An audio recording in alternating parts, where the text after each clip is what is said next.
And but I was wrong. We're not the same place. We've moved a few verses. And just so you know, then I took a couple steps, and I'm like, why are you putting your head down? Okay, because we're not in chapter 3 so long just to be long. Okay, we've spent 6 weeks here already, and I don't know how long it's going to be, but it could be 6 more weeks. And there is a reason for that. And that reason is Colossians chapter 2, verse 13. So now we went back. We were dead, and now we're alive. Okay, and that's a new thing. This new life is not something that we know how to do. It doesn't come natural to us. It's a supernatural thing, and it's unknown. And so we need to spend some time there so we become comfortable with who we are and what we're supposed to be. I thought about, if you could come up here, you'd see a bunch of scribbles because I changed this whole little intro when I walked away from you. See, that's why I'm glad you're here, Brother Ivy.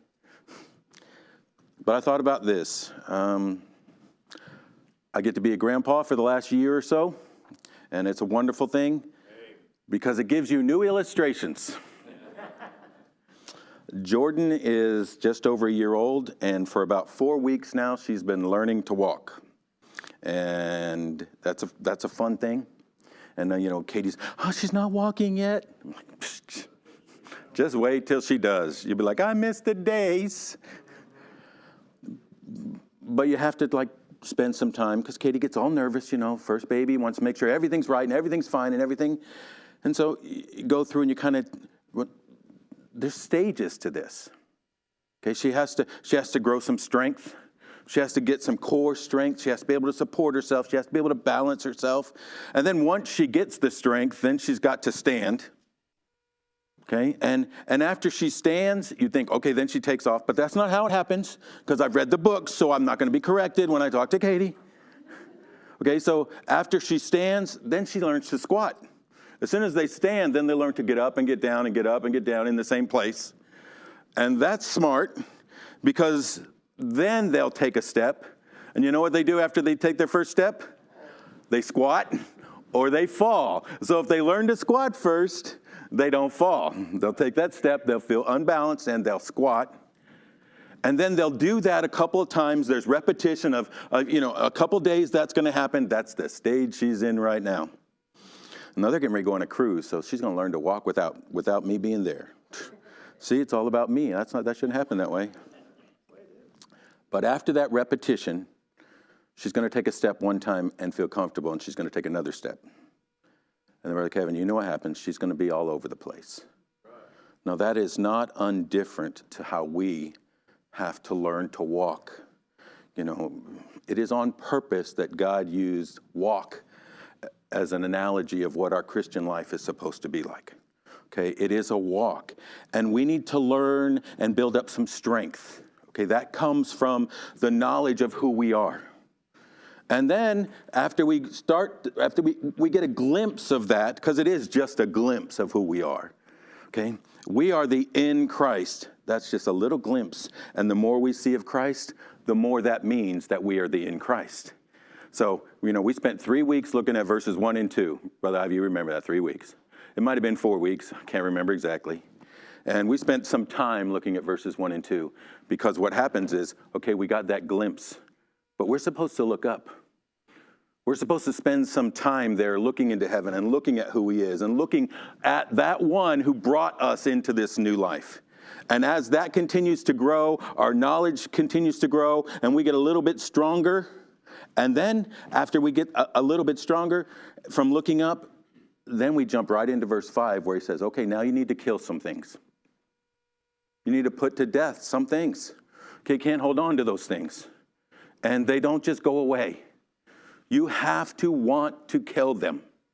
Okay, not hold on, not protect. And then, after you kill some things, we get into this verse 8, and we're going to read verse 8 through 14 here in a minute. But you get to this place, and you have to put off some things. And when you put off some things, now your Christian life starts going everywhere. Now, I've grown up in church, so here's what I have noticed. That there are an awful lot of people in church who should be going everywhere, but still truly aren't walking. Okay? Because it takes some time in this process. It needs some encouraging. You know, Jordan's not going to learn to walk except for her mommy says, come on, come on, come on. It takes some encouraging. You got to build some strength. You got to build some confidence. You have to increase in faith. And that's why we go so slow. Because what we're trying to do is actually let the Word of God encourage us and build some strength and call some things out of us, Brother Kevin, so that when we read put off, put on, put to death, it actually means something to us. So we're not just going slow to go slow, but we want to learn to be the people. I want to run. I want to win. I want to stay focused. I want to enjoy all the benefits of this new life. And none of those benefits are there when we're still wearing the same old clothes. So let's just go ahead and read this. Chapter 3, Colossians chapter 3, verse 8. Thanks for all that, Brother Ivy. But now ye put off all these, throws them all in one big group. Because usually one or two of these are what we try to hold on to. And this is what happens. I'll hold on to one or two, and then I'll point out the 4 that are in you. Now I feel better because I don't have those 4. So very correctly and wisely says all of these things have to go. Okay? You hold on to one, what we've looked at in Saul's life, we'll review real quickly, but if you hold on to one, it grows to the other and to the other. These things are linked like a chain. Okay? But now put off all these: anger, wrath, malice, blasphemy, okay? And here, filthy communication out of your mouth, our words, our conversation. Well, I've always been, no, there is no always. That's the old, the new. These things have to go. Lie not one to another, seeing that ye have put off the old man with his deeds, and have put on the new man, which is renewed in knowledge. Just going to point this out again. The new man, our new man is renewed, but this renewed man is renewed in knowledge. I wonder what that knowledge is. It's the knowledge of who we are. And what that is who we are is we're the one who's been restored after the image of him that created us. That's who we are. And that has an effect on us, which is why we spend so much time reminding us of who we are. This does not depend on my performance. This depends on his performance, and it's perfect. Where there is neither Greek nor Jew, circumcision nor uncircumcision. I don't know why we compare so much. Because there's no division, there's no separation. The good is him, the bad is us. Put under whatever title you want. Where there is neither Greek nor Jew, circumcision nor uncircumcision, barbarian, Scythian, bond nor free, but Christ is all and in all. Okay, it's all about Jesus. Put on, therefore, notice you have to put off first, because otherwise there's no room. Put on, therefore, as the elect of God. Love that too. Brother Hamilton, you know what he just did? He just reminded us again, one verse later, who we are. Because the way we're able to do this is living in the knowledge of who we are. It is our identity. Put on, therefore, as the elect of God. Click, click, click. Reminder. Holy and beloved, bowels of mercy, kindness, humbleness of mind, meekness, long-suffering, forbearing one another, forgiving. This gives us a picture of what it looks like. Forbearing one another, forgiving one another. If any man have quarrel against any, even as Christ forgave you, so also do ye. That's a big statement. Ben, what's above his ability to forgive? I know, we love that, right? Okay, well, that's how we have to measure ourselves. And above all these things, like that's not a big enough list. The ultimate measuring stick. Above all these things, put on charity, which is the bond of perfectness. All right, so last week, we looked at King Saul. And we looked at him, Brother Ivy, as one who should be running around everywhere. But instead, he's one who is controlled by anger and wrath and jealousy and bitterness and all of those things that are supposed to be put off. Now, I had Jade pull up some verses because we may or may not reference these. Who knows where time goes? Jade, give me Proverbs 27:4. Wrath is cruel, and anger is outrageous. But who is able to stand before envy? All three of those are wrapped up in Saul's life because one led to the other, which led to the other. Here's the thing. Wrath right there, that's that explosive anger. And here's what anger does. It blows things up. That's why we put it off. As much as we want to hold on to it, what it does is blow things up. Psalms 37. Cease from anger, and forsake wrath. Fret not thyself in any wise to do evil. Well, there's a nice little comparison, Brother Kevin. You know what it says? It says that anger looks like evil. We need to put these things off so that we don't look evil. Proverbs 14. He that is soon angry dealeth foolishly. Oh, just in case, Brother Ivy, that's just for you. You think I'm stretching Psalms. Right here, it says, anger makes you look like a fool. Maybe not to you, but it does to everybody else, which both of us are old enough to know, which is why we have to run around after we blow up and look angry and try to make sure everybody looks at it differently. Isn't that what happens? Yeah. Really, Brother Doug deserved it. That's why I did it. If you knew what he did, let me tell you what he did. Oh, and that's where it leads to slander. Right. And malice. Look how far it's grown. It's still just as foolish. Oh, now it's 3 times foolish.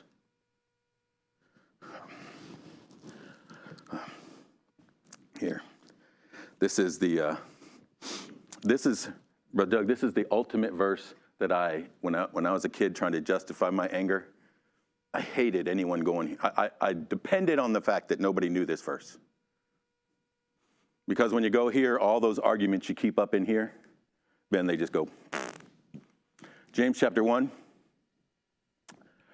For the wrath of man worketh not the righteousness of God. Bruch, what am I supposed to justify? The wrath of man does not accomplish the goodness of God. But the wrath of man does not accomplish the righteousness of God.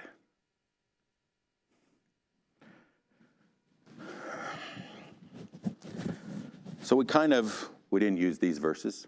Actually, we could start next week and use different verses. There are so many verses in the Bible that deal with this topic because it is so prevalent. Because we do not like to put it off. Because we think we can control it.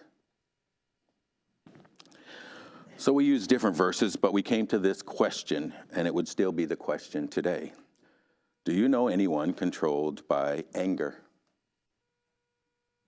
Brother Mark always looks so smart back there. Brother Jeremy, what do you mean controlled? That's a good question. I'm just going to say, okay, where anger is the natural response. If anger is the natural response, that's what's controlling you. Okay. And it usually, in its infancy, here's the problem. This is the infancy. This is baby anger. But in its infancy, it has pouting and yelling and cussing and threatening, maybe even a little throwing, destroying. But that's baby anger, and it doesn't stay there. It continues to grow and grow and grow. And that's what we looked at with Saul. We're going to review that a little bit because we didn't finish it. But I like that story. Lorraine, I love looking at the picture of Saul and David because Saul's anger didn't destroy David.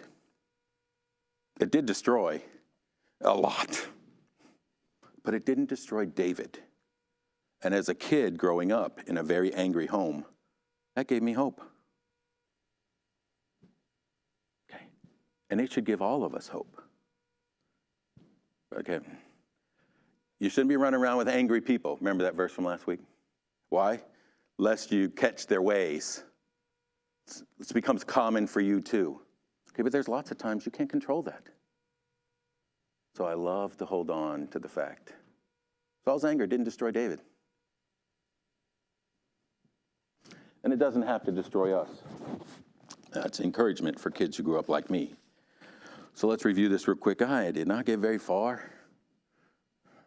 Brother Ivy, this is all your fault. I would have got further if you weren't here.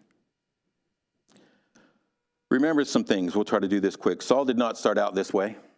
He didn't start out this embodiment of anger. In fact, he started out with Samuel calling him forward and him saying, I don't deserve this. Why would you even look at me? I'm the smallest from the smallest of the smallest. Okay. But he gave way to anger. And when you give way to something like anger, it continues to grow and grow and grow. Now, I made this statement last week, and there wasn't enough time. And that's one of the dangers anytime you're speaking is you make a statement and you don't get time to explain it, and it can be taken in the wrong way. Right here, I made this statement. We can get to a place where just reading Colossians 3:8, put off anger, is not enough. And there were some said, are you saying the scripture's not enough? No, I'm not saying the scripture's not enough. No, it's the only. Okay, but what happened is Saul gave way, and anger wasn't his real problem, was it? So if he puts off anger, guess what's going to happen? All of that other stuff is still there. It's just going to come back again and again and again. You can't just deal with the surface. Okay, the problem was all the way down to the root. And he was angry because he was envious. His anger came from envy.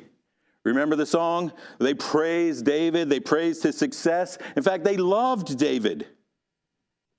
Proverbs warns, who can stand in front of envy? Envy's purpose is to destroy. And Saul's envy caused him to overlook that they praised him too. It wasn't like Saul was a nobody. Saul killed his thousands. Saul was the good king. Saul got to this place where he thought David's victory was bad for him. David wins. Guess who else wins?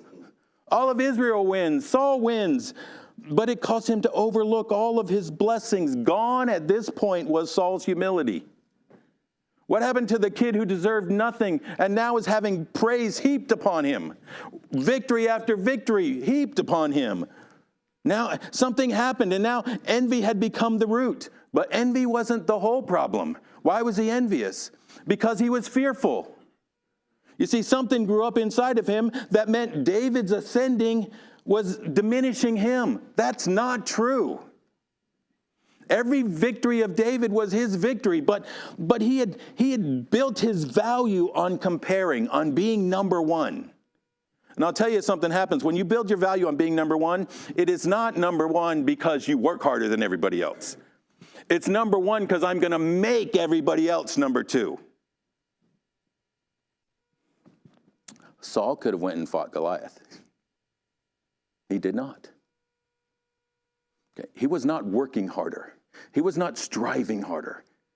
But I guarantee you he convinced himself that he was. I know that because that's what we do. We make ourselves number one, and we must tear everybody else down to number two because he is afraid. Galatians warns us, it says, let every man prove his own work. It's not about comparing. It's our own work. Then we can have rejoicing in ourselves alone. Then we can see what's going on. Then we can look at our blessings and what God's doing and dealing with us. Then it goes on to say, let every man bear his own burden.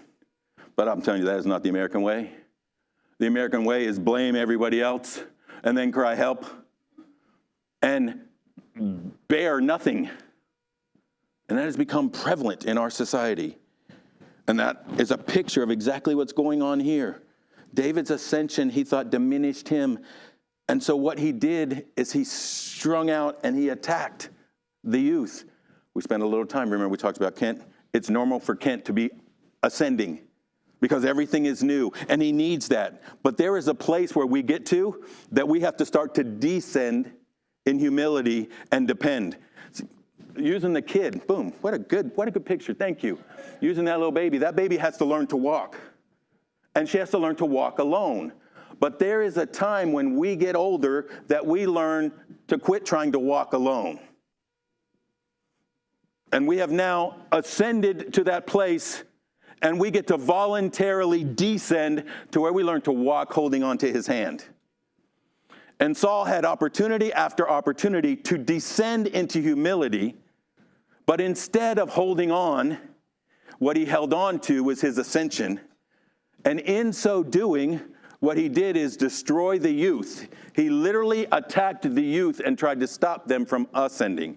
Now, this sounds like some big old picture we're not going to spend time on, but I'm going to tell you, I've been in lots of churches, and that is a problem in churches. We spend our time tearing down our youth and then wonder why they're gone at 20. Just because they do things a little differently than we do. What we need to teach them is to love Jesus by showing them a picture of who Jesus is, and he will take care of the rest. I do not need or want all the glory. I want to see my children love the Lord. I'll go further. Daniel, it's good to see you. You know what I want to see? I want to see your children love the Lord. And if that's going to happen, you and I need to learn to descend and walk holding on to his hand. Because if we continue to try to stay chief number one, we will destroy those coming up underneath us, just like he tried to do. Now, that brings us to the place, okay, so fear. Fear was his real problem, right? Well, fear was a problem, but really his real problem was pride. And we see it grow before we get to chapter 18. Remember in chapter 15 where Samuel sent him out? And he had some specific orders we don't necessarily always like. Orders basically, kill them all. Those aren't orders to be questioned. Okay, those are orders to be obeyed. But Saul had a better way. He had a better idea. Said, I am in charge and I can do what I want. And then he lied and deceived and blamed and tried to justify all of that. But at the core, it is all about me and what I want. So now we have Saul's problem. And this is what I mean by for Saul to say, okay, I'm going to put away anger. I think Saul probably said that. You don't think he had some wise men tell him, you look bad in front of people right there. Okay, but he still was full of envy. And then he was still full of jealousy. And then he was still full of pride. And so it just kept coming up and up and up. There are layers to this thing. And it takes some time to put it away. It takes some intentionality. Remember that word? Take some focus and some action and some effort. The whole time, Saul is going through all this. Fight, ugly, anger, murder. Daniel, this is what I want you to know. He was never happy. Holding on to his anger, his envy, his wrath, his malice. He's never satisfied. Number, Kevin, I go to another. Know any Christians who are never satisfied? Years and years and years. But where's the joy? Where's the hope? Where's the purpose? Where's the comfort? Where's all those things we say are supposed to be in this new life? Well, they're not going to be there unless you put off some things and put on some things.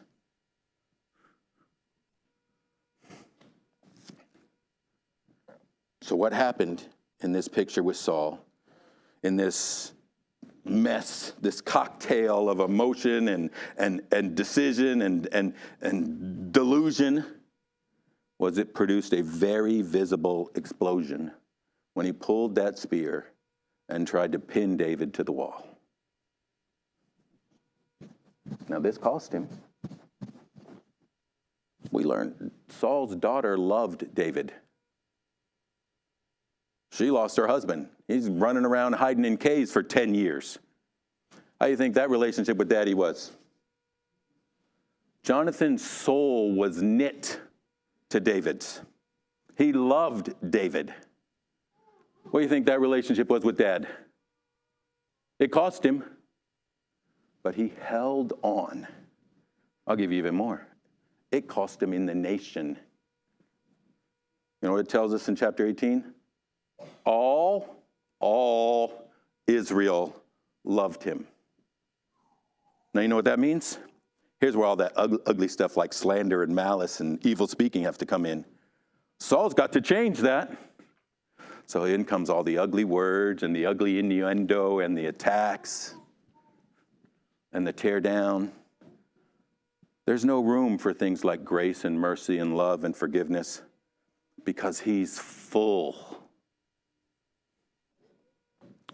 Over and over and over, we hear things like those who have received grace should be gracious. Why is it so hard for the church to be gracious? Why is it so hard for us to be forgiving? Why is it so hard for us to be loving? I'll give you the easy answer, because we're already full of something.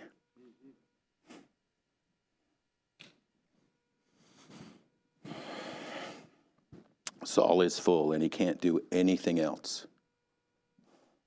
Because when you give any of those little things room, they keep taking and taking and taking until there is no room for things like humility, compassion, kindness, love.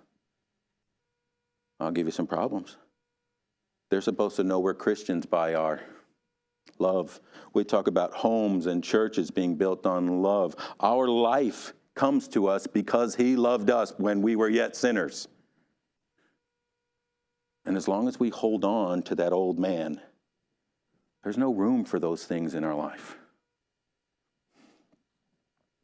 So, that makes me think, I got 10 minutes. But Ivy, why do we not put away these anger sons? Just made them a whole family. Why do we not put away all these things? Well, sometimes I think it's like Saul. We've given ourselves over. You know, we've given no attempt, and it's just grown and grown until it's taken so much, and it's going to take help and effort and help and effort and surrender and intentionality, because we've given over to pride and envy and fear. But sometimes I think that it's a little bit bigger. Now, I don't want to. Well, we are going to hurry through, but I don't want to not bring these up. Because sometimes I think it's not pride and envy and fear. Sometimes I think it's pain. Miss Pat, sometimes I think it's unhealed wounds. They're kind of the flammable emotional fuel that gets this whole thing started. And these wounds, if left alone, will produce resentment or bitterness. And the problem with this bitterness is it's one we feel entitled to. I feel entitled to be resentful because somebody did me wrong. It wasn't my fault. And we hold on to it. There's an illustration I heard a long time ago when I was a kid, and I remembered it, looked it up. There's a Time magazine article. I forget what it's called. Oh, I put it right here. It's called Responsible, Respectable, and Resentful. It's the story about a man named Leonard Holt. Sometimes if you try to look it up, you're going to see him called Leo Held. I don't know why the misspelling, but Leonard Holt. Leonard Holt was a paragon of respectability. He was middle-aged. He's actually from Pennsylvania. He was middle-aged, hardworking lab technician who had worked in the same Pennsylvania paper mill for 19 years. He was a Boy Scout leader, an affectionate father, a member of the local fire brigade, and a regular church attender. He was admired as a model citizen in his community until that image exploded in a well-planned hour of bloodshed one brisk October morning. It was 1967, by the way. On that fateful day, Leonard Holt stuffed 2 pistols into his coat pocket and drove to the paper mill. He stalked slowly into his shop and began shooting with calculated frenzy. He hit several co-workers with 2 or 3 bullets apiece, firing more than 30 shots, killing some men he had known for more than 15 years. I think he killed 6 people. Puzzled policemen and friends finally found out a train of logic behind his brief reign of terror. Down deep within the heart of Leonard Holt seethed a profound sense of bitterness. His conventional exterior concealed the boiling hatred within him. The investigation revealed that several victims had been promoted over him while he remained in the same position. This man was brimming with resentment for years, a rage that eventually spilled over into murderous violence. But you know what it tells us in Ephesians 4? Let all bitterness and wrath and anger and clamor and evil speaking be put away. Hebrews tells us, lest this root of bitterness grow up inside you. It spoils you. I think often what happens is there is a pain that we just hold on to. And it grows because if you give something like bitterness room, if you hold on to wrongs, they'll leave no room for things like forgiveness and love and mercy and grace. 7 minutes. When we're dealing with ugly things like this, I try to use myself as an illustration. I really don't do it that often. But when I was a kid, I grew up in a very angry home. Look, Kevin, very angry. But the strange thing is most of the time I would give my dad grace. He grew up in a bad home. His dad was an alcoholic. He didn't know anything. I mean, I would get hurt. I would get angry. I would get disappointed. But it wasn't very long before I let my dad off the hook. The person I always got angry at, but I just buried it, was my mom. See, how could my mom marry him? How could my mom choose to put us in that situation? Mikey, he wasn't my real dad. I was already born. I was growing up with Grandpa. My mom grew up in church. My granddad had the house on the hill. His name's on half the pews in the church. This is how she grew up. Why is she running around with the bad guy? Why did she take us from here and put us there?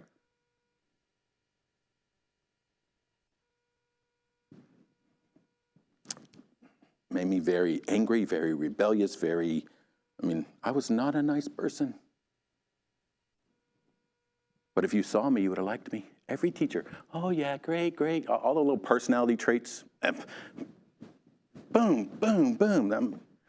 My mom couldn't say anything. Look, the rest of the world thinks I'm perfect.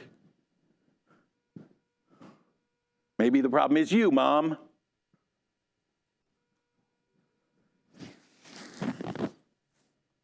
As I got a little older, I had some good teachers. What made them good teachers? They were students of the Bible. Mike, you've known me a long time. You know why the Bible matters so much to me? Because there was no hope in my life. All hope, all direction, anything that is good about me comes from right here. And so I had some good teachers, and they started me on a journey. And it was a journey. It took time. Okay, I held on to that for a long time. And that journey was a journey of what I'll say is repentance. Because, Brother Kevin, what happened? It was a bad situation. It was not the way it's supposed to be. And, boom, it didn't take much for that to be pointed out to me. But when you really begin to pray, when you really begin to study, you find out, okay, the wounds might be somebody else's fault, but the anger, I own that. That's me. It's my choice. The responses, my choice. It's my sin. It's my rebellion. It's my malice. I prayed for God to kill my father. And I had people I talked to in church who would say, oh, I understand. It's okay. The anger, the bitterness, it was mine. And the more you go down that path of repentance, the more you begin to see, well, my mom got pregnant at 18 years old. My mom's closest sibling was 20 years older than her. Grandma and Grandpa were already grown. Okay, she had all the pressure of growing up in the house on the hill. You begin to realize, okay, Grandma and Grandpa, they might have been great for me, but they weren't exactly the best parents to her. Their parenting had long passed. They were now grandparents. They were grandkids older than my mom. you start to give a little grace to a woman who had kids at 18 and 20 and married the bad guy. I mean, I know they got divorced because my dad got thrown in jail. Things begin to change. By the way, I think that's what happens when we begin to see our own sin.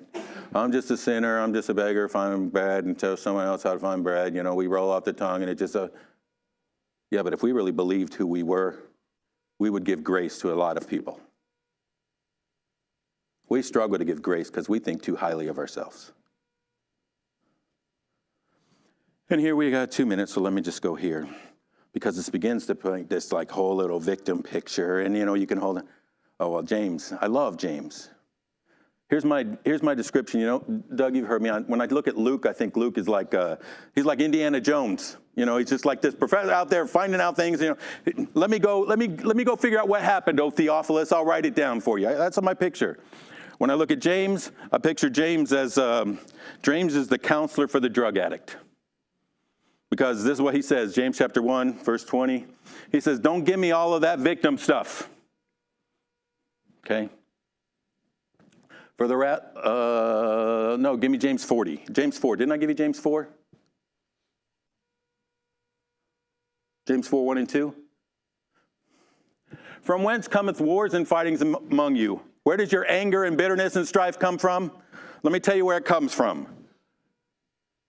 Come they not hence even of your lusts that war in your members? They come from you. Now, we always take lust and we make it this sexual thing. Lust is just strong desire, okay? Epithumia. Your anger comes from you because you want what? You want your own way. You want your own plan. And when it doesn't happen, there's where the war comes from. There's where the anger comes from. You choose that. You own it. Don't give me all this other stuff. But Kevin, see, that's what I had to find out. Oh, yeah, all these bad things around me. No, don't give me that stuff. Anger is a choice, and it's your choice, and you're the one that holds on to it, and it's your destruction, and you need to own that. James doesn't let us play victim. He calls us to the place. Are you ready to put this off? Are you ready to go down the path? Are you ready to stand up and learn to walk a little bit? By the way, we just got to where this is supposed to start going. Next week, we're not going to pick this back up. We're just going to jump into a new place. We're going to look at anger and how it fits with love, how these two things go together. Ben, will you close in a word of prayer?